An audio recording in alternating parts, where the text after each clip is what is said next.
বাজেটে প্রবৃদ্ধি ও মূল্যস্ফীতির যে টার্গেট রয়েছে সেটি অবাস্তব।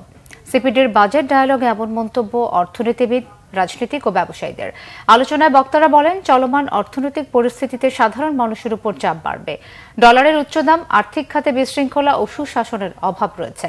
বাজেটে এসব বিশৃঙ্খলা দূর করে স্বস্তি তৈরির কোনো নির্দেশনাও নেই। ব্যক্তি খাতের বিনিয়োগ নেই, বিদ্যুৎ জ্বালানি নিয়েও চ্যালেঞ্জ রয়েছে। সুখবর নেই রিজার্ভের ক্ষেত্রেও।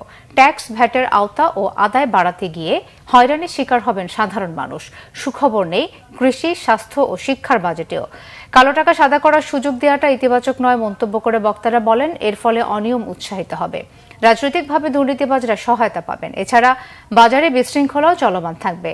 কালো টাকার মালিকরা অর্থ পাচারে অংশ নেন। এছাড়া সরকারের প্রকল্প গ্রহণ ও ব্যয়ের সমালোচনাও করেন বক্তারা।